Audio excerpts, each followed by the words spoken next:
In the heart of a city that never seemed to rest, where the cries of vendors collided with the endless hum of engines and the footsteps of thousands blended into one restless rhythm. I walked beside my sister Amina, clutching her small hand as if the weight of the world might sweep her away. If I ever let go, for Amina had once carried a voice that lit up the narrow alleys of our old village, a voice that turned silence into song, a voice that Mama used to say could soften even the hardest heart. But somewhere between leaving the comfort of our village and stepping into the chaos of this city, her voice had begun to fade, and I feared that the noise of this place had stolen it forever. When we first arrived, chasing dreams larger than the hut we had left behind, Amina had sung softly on the bus, her words weaving hope through the dusty air. But by the time we climbed the steep steps to the small, dimly lit room we had rented above a mechanic's shop, her lips had grown quiet, and I had not heard her sing since. The city was harsh, its streets lined with faces that never looked back, its air heavy with dust and smoke, its buildings leaning against each other like tired old men, and though we tried to smile for Mama, who carried the weight of our survival on her shoulders, I knew that the silence in Amina's throat was more than just tiredness. It was a wound no doctor could heal. Each morning, while Mama rose before dawn to sell fruit at the market, I would take Amina to school, watching her shrink into herself in the noisy classroom where children laughed loudly, their voices drowning hers. Where teachers called on her and she only lowered her gaze, her lips moving without sound. Sometimes they teased her, saying, "The village girl has no voice." And though she smiled faintly as if it didn't matter, I could see the shame pressing heavy on her heart. At night, when the three of us sat together eating the little Mama had brought home, a plate of ugali and beans stretched to fill our hunger, I would try to coax her into singing the lullabies Baba used to hum when he was still with us. But she only shook her head, her eyes drifting toward the small window where the city lights blinked like distant stars, and in her silence I heard 1,000 unspoken words. Days blurred into weeks, and the city showed us no mercy. The rent climbed higher, the food seemed smaller, and Mama grew thinner as she worked. Longer hours, her voice cracking with fatigue when she tried to tell us stories of better days. I could see that she worried for Amina, though she never said it aloud. She would often place a gentle hand on her shoulder and whisper, "My little bird, your song is still inside you." But Amina only nodded, her eyes wet with tears she refused to let fall. On Sundays we walked together through the market square where musicians played drums and flutes, their rhythms alive with joy, and I would glance at Amina, hoping the music might stir her silence, but she only listened, her lips pressing together as if holding back a voice desperate to return.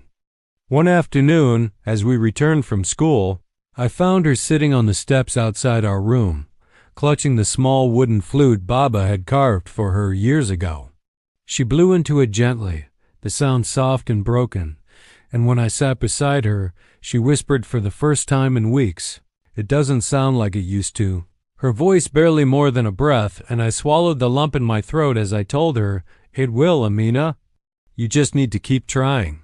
But inside, I wondered if the city had stolen more than her voice, if it had stolen her belief in herself. Then one evening, as the rain poured against the rusted roof and the wind whistled through the cracks in the window, Amina curled beside Mama and whispered, "Mama, do you think I'll ever sing again?" And Mama, her eyes glistening with both sorrow and hope, brushed her hair gently and said, "Your song is a gift, my child. The city cannot take it unless you let it, even if the world cannot hear you now. Your voice waits for the right moment to rise again." I wanted to believe her words, but when I looked at Amina's fragile smile, I saw the fear that maybe her voice was already lost forever. I lay awake that night, listening to the city's endless hum, and I made a silent promise that I would not let the city swallow my sister as gift, that I would fight for her voice even if it meant giving up my own dreams. What I did not know then was that the journey ahead would test us in ways we could not imagine, that the very city which had stolen her song would also become the place where we would learn what it truly meant to be heard, and that love more than anything else would be the bridge to bringing back the voice that once filled our world with light. The weeks that followed carried us deeper into the chaos of the city. Yet within me grew a determination stronger than the walls that had tried to silence us, because I could no longer bear watching Amina shrink into shadows while the world rushed past as if she did not exist. Every morning when we walked to school, I held her hand a little tighter, whispering encouragements that sometimes felt weak. Even to me yet she listened, her eyes soft with trust that somehow in some way her voice would return. Mama's health began to falter under the endless weight of work, and though she tried to hide it behind smiles, I often caught her sitting quietly by the window, her chest rising with heavy breaths, her fingers trembling as she folded our clothes, and I knew she feared that she might not live long enough to see Amina sing again.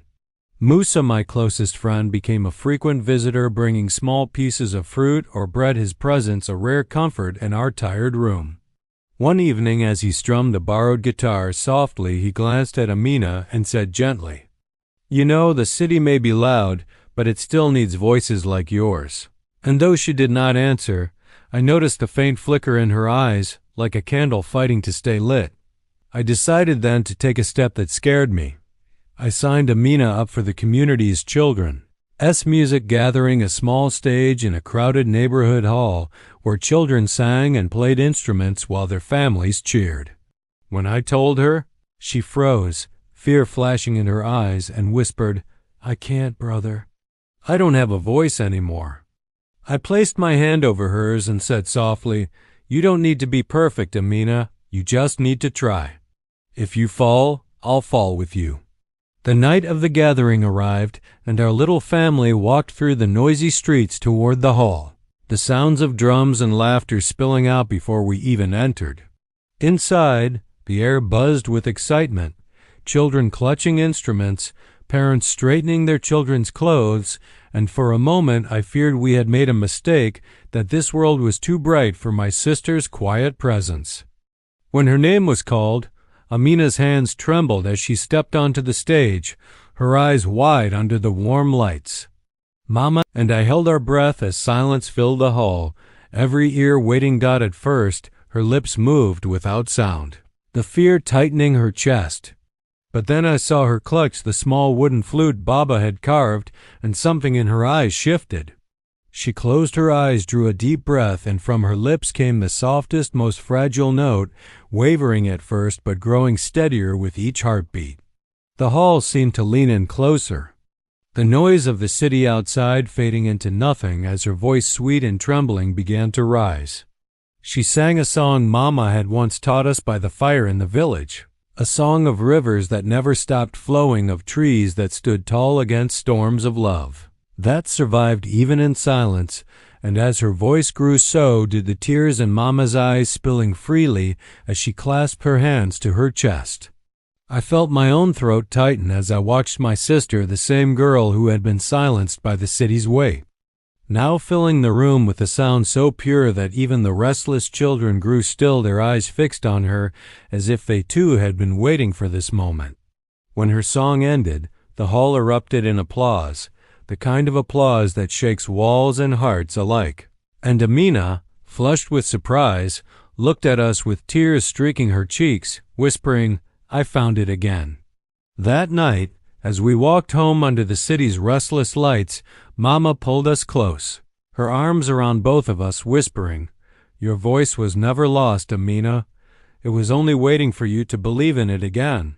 For the first time in many months, Amina laughed, a soft, ringing sound that carried more hope than words ever could. And I knew then that the city had not won, that though it had tried to bury her song beneath its noise, love and courage had dug it out again. In the days that followed, Amina sang often, sometimes while helping Mama prepare food, sometimes while sweeping the dust from our small room, and sometimes just to herself, her melodies blending with the hum of the city until the streets themselves seemed softer. People in our building began to pause outside our door, listening quietly. And one neighbor even knocked one evening, saying, "Your sister's voice makes this place feel alive again." Mama's health, though still fragile, seemed lighter as she listened to Amina, each night her smile returning piece by piece, and I realized that her song had not only healed her own heart, but had given Mama the strength she had been losing. Yet life was not suddenly easy. The rent was still high, the work still heavy, and the city still demanded more than we had to give. But the difference now was that we carried light within us, a light that no ceiling or narrow street could dim. Amina began to dream aloud, saying she wanted to teach other children to sing, especially those who, like her, felt too small to be heard.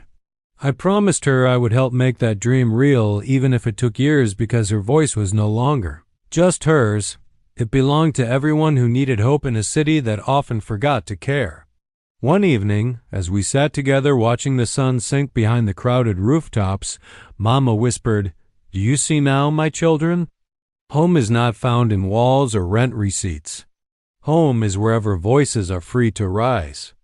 I held her words close, knowing they were true, for the room we rented might never become the home we longed for. But with Amina's song filling its emptiness, we had found something far greater than comfort. We had found belonging. And as I listened to her hum that night, her voice steady and sure, I knew that no city, no matter how loud, could ever silence her again. Moral: even in the noisiest, harshest places, silence can be broken by courage and love. A true voice is never lost. It only waits for faith strong enough to set it free.